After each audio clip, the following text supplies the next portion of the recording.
పిడుగురాలపట్నంలోని శ్రీ కన్యకా పరమేశ్వరి అమ్మవారి దేవస్థానం నూతన పాలకవర్గ ఎన్నిక జరిగింది. ఈ కార్యక్రమానికి ముఖ్య అతిథిగా గురజాల శాసనసభ్యులు ఎరపతినేని శ్రీనివాసరావు గారి తనయుడు ఎరపతినేని నిఖిల్ బాబు హాజరయ్యారు. ఆలయ అర్చకులు ఆర్యవైశ్య ప్రముఖులు నిఖిల్ బాబుని పూర్ణకుంభంతో స్వాగతం పలికారు. నిఖిల్ బాబు పూజా కార్యక్రమాల్లో పాల్గొని వాసవి అమ్మవారి ఆశీస్సులు అందుకున్నారు.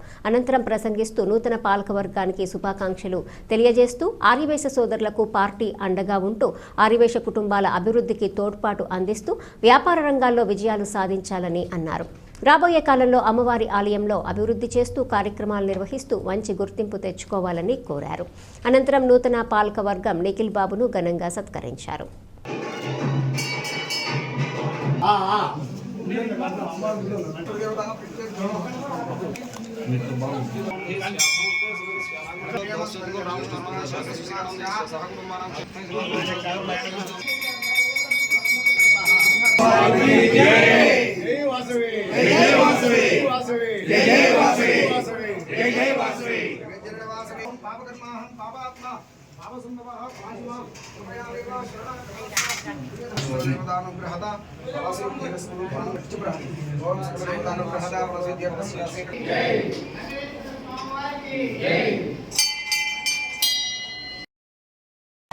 ఎక్కడ కూడా అవినీతికి తావలేకుండా కష్టపడి సంపాదించే వ్యక్తులు ఆర్యవైశ్య సోదరులు.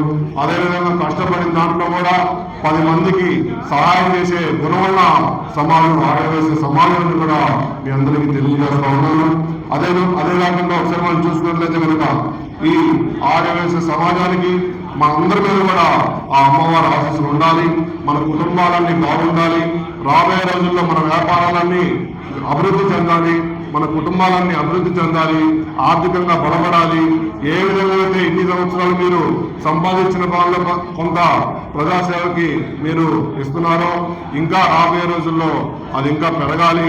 ఆ అమ్మవారి ఆశీస్సులు మన కుటుంబం మీద ఉండి ఈ గురజాల నియోజకవర్గ ప్రజలందరూ కూడా ఎల్లప్పుడూ చక్కగా ఉండాలని చెప్పి నేను గౌరవ శాసనసభ్యులు ఎరపతినేని శ్రీనివాసరావు గారు ఎప్పుడు కూడా ఆ అమ్మవారిని కోరుకుంటామని చెప్పి తెలియజేసుకుంటూ మరొకసారి ఎవరైనా సరే ఈ ప్రభుత్వంలో మీ వ్యాపారాల జోలికి వచ్చినా మీ ఆస్తుల జోలికి వచ్చినా తక్షణమే గౌరవ శాసనసభ్యులు ఎరపతినేని శ్రీనివాసరావు గారి దృష్టికి మా దృష్టికి తీసుకురావాలని చెప్పి కూడా మిమ్మల్ని కోరుకుంటా ఉన్నాం. ప్రభుత్వం పేరు చెప్పి లేదా శాసనసభ్యులు ఎరపతినేని శ్రీనివాసరావు గారి పేరు చెప్పి ఎవరైనా సరే మిమ్మల్ని బెదిరించినట్లయితే కనుక తక్షణమే ఎటువంటి మొహమాటం లేకుండా మా దృష్టికి తీసుకురండి. తప్పకుండా ఆర్యవైశ్యుల అభివృద్ధికి వాళ్ళ లక్ష్యానికి ఎరపతినేని శ్రీనివాసరావు గారు ఎంపీ లావల్ శ్రీకృష్ణదేవరావు గారు కట్టుబడి ఉన్నారని చెప్పి కూడా తెలియజేసుకుంటూ ఈ రోజు ఇంత పెద్ద ఎత్తున ఈ ప్రమాణ స్వీకార కార్యక్రమానికి వచ్చినందుకు అదేవిధంగా నన్ను ఆహ్వానించినందుకు పెద్దలందరికీ కూడా హృదయపూర్వక ధన్యవాదాలు తెలియజేసుకుంటూ మరొకసారి నూతన పాలక వర్గానికి శుభాకాంక్షలు తెలియజేసుకుంటూ సెలవు తీసుకుంటున్నాను.